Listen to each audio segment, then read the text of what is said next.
실천력 투자자입니다. 경제해자 전반부를 들으셨는데 내용이 어떤가 잘 모르겠습니다. 그런데 개인적으로는 미래 부분을 항상 생각하고 주식 투자하는 게 훨씬 유리합니다. 제 경험에 의한 거고요. 그래서 앞으로는 이 영상을 계기로 해서 경제해자, 미래 기업의 수익성에 대해서 좀 더 고민하는 그런 시간을 갖는 그런 계기가 되겠음 합니다. 후반부 마저 들으시고요. 프린트도 뽑아서 색상머리 하나 놔둬서 본인 것으로 만드신다면 분명히 도움 될 거라고 생각합니다.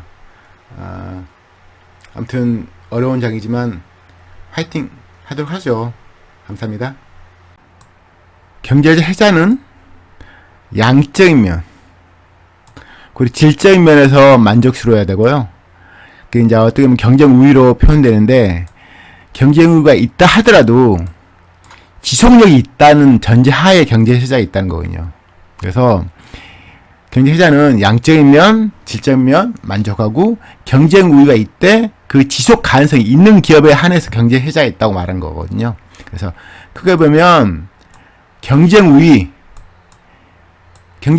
지속 가능성 측면에서 접근해야 된다는 거죠. 경쟁 우위가 있대 지속 가능성이 있어야지 경제 해자가 있다는 거죠. 그래서 크게 보면 경쟁 우위의 지속 가능성 측면에서 접근해야 된다는 거 말씀드릴 거고요. 그 시험 보는 게 아니니 각 해자별로 자세한 내용은 매수하는 기업을 두고 매수원에 하나씩 체크하자. 이 기업이 어디에 속하지? 경제 해자 있나? 경제 해자 없나?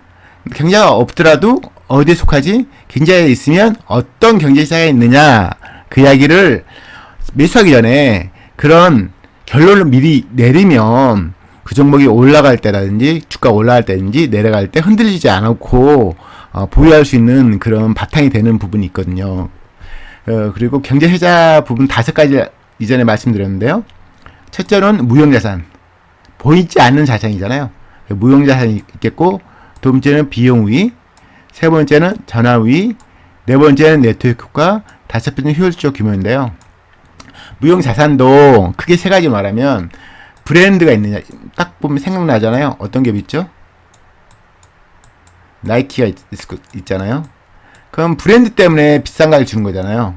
그래서 이제 그게 이제 볼 수 있고요. 또 특허권도 보이지 않는 자산이잖아요. 그리고 규제, 이건 이제 나중에 설명드릴 텐데, 그리고 비용 우위에 쓰는 그런 기업도 있어요. 그러니까 적은 규모로 생산할 때는 이제 비용이 많이 들어가는데 이제 규모를 키우잖아요. 그러면 뭐 100개 만들다가 1000개 만들면 그 비용 우위가 비용점에서 하나당 만드는 단가가 낮을 거나요. 그런 얘기를 하는 거고요. 전환비용. 어떤 예를 들어서 뭐 어떤 서비스를 받고 있어요. 근데 서비스를 받고 있는데 그 서비스를 전환하려니까 전환하면 좋을 수도 있겠지만 크게 좋은 점이 없어요. 그러면 그 전환 비용을 치르면서 바꾸려고 하지 않을 거 아니에요. 그래서 전환 비용을 치를 수밖에 없는 그런 업종이 있거든요. 업종과 기업이. 그러니까 그런 얘기를 다룬 거고요. 네트워크 효과는 뭐 되게 중요한 내용이고, 그런데 시장 규모가 커지면 가치가 커진다. 대표적인 네트워크 효과를 발휘하는 기업이 우리나라에 지금 몇 기업이 있잖아요. 네이버도 그럴 수 있고 카카오도 그렇고. 네이버를 이길 수 있는 그런 기업이 아마 쉽지 않겠죠. 그래서 어떻게 보면 넓은 경제 해자 있다고 또 말할 수 있는 기업이고요. 카카오톡도 쉽지 않죠. 아무튼 이 네트워크 효과로 돈을 버는 기업이 있죠. 그 효율적 규모가 엄청 크지 않은 사업인데 제가 이제 나중에 다시 자세히 설명해 드리겠지만 어떤 적은 규모 그 범위 내에서는 이게 엄청 돈을 안 벌더라도 꾸준하게 돈 벌 수 있는 그런 규모를 갖고 있는 틈새 시장 뭐 그런 이야기를 다루는 거고요. 그래서 경제 해자 있는 기업은 결국은 높은 ROE가 나와야 되고요. 또 해자 등급을 평가해야 되겠죠. 이 해자 등급은 높은 ROE 나오냐 그런 걸 따지는 게 아니라 어느 정도 길 건가, 그 지속 가능성이 아주 길 것 가는 같은 기업을 넓은 해자에 있는 기업이라고 하고요. 길 것 같지는 않다. 지금 해자 있어 보이지만, 그래서 그 기간으로 따지는 게 길면 넓은 해자, 좀 좁으면 좁은 해자로 평가한 거고요. 그 해자조차도 이게 하락 추세에 있는 경우가 있잖아요. 수익성이라든지 아까 이전에 말했던 그 침식의 되긴 과정에서 그 해자 추세가 점점 침식당하실 때, 그래서 뭐 침식 안 되고 오히려 확정되실 때, 아니면 그냥 정체 중일 때, 그래서 이 추세 평가는 해자 있냐 없냐, 그리고 넓은 해자 좁은 해자 이걸 떠나서 그 회사 자체가 갖고 있는 해자가 긍정적이냐 정체 중이냐 부정적인가를 따로 평가해야 한다는 그런 말씀 드린 겁니다.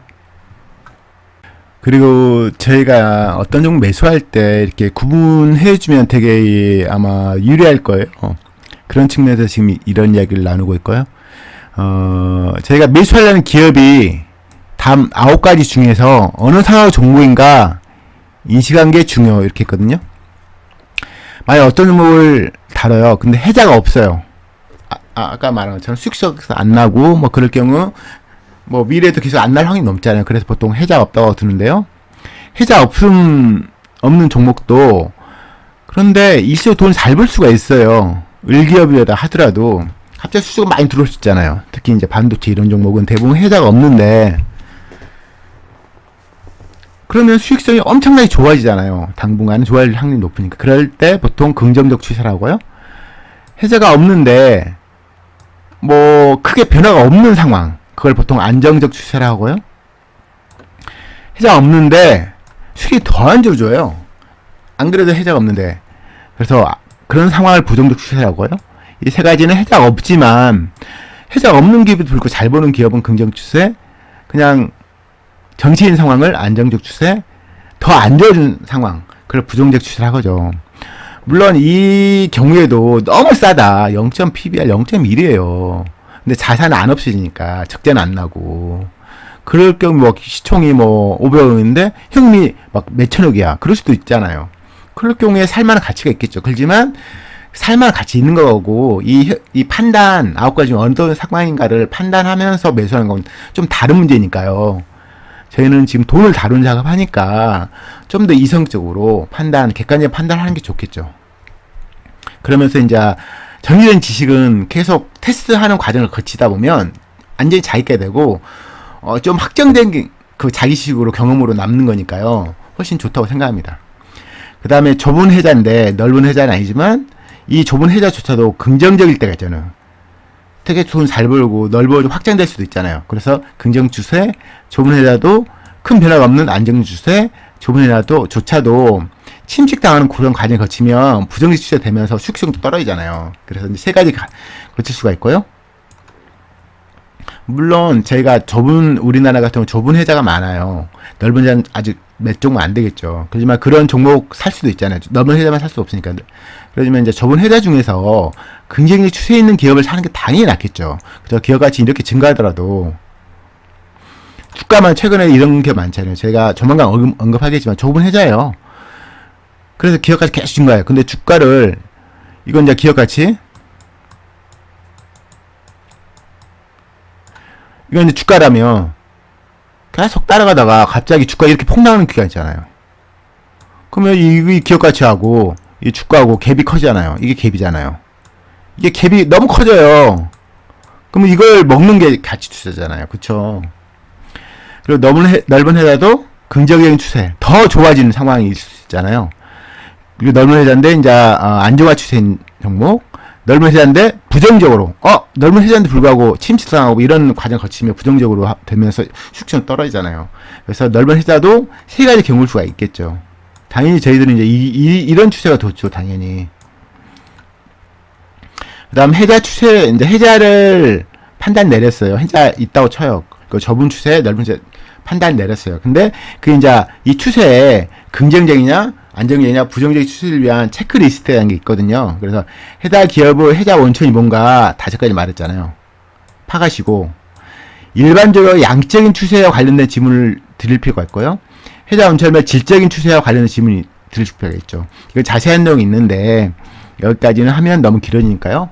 아무튼 이 정도로 제가 이제 2장짜리로 만들었으니까 이걸 보시고 책상머리에 놔두고 계속 확인하는 작업하는 거죠. 어떤 작업, 어떤 기업, 어떤 상황 정보 사가지고 어떤 결과를 도출하면 그게 이제 자기식이 되는 거잖아요. 그렇죠? 아무튼 좀 길었는데요. 제가 종목을 보기 위한 사전 작업을 하는 차원에서 한 거니까요. 오늘 한번 보시고 뭐 시간 되면 한번 봐보시고 종목이 어떤 상황인가 보시고 그럼 분명히 도움되실 거라 생각합니다. 감사드리고요. 다음에 또 좋은 영상으로 찾아뵙겠습니다.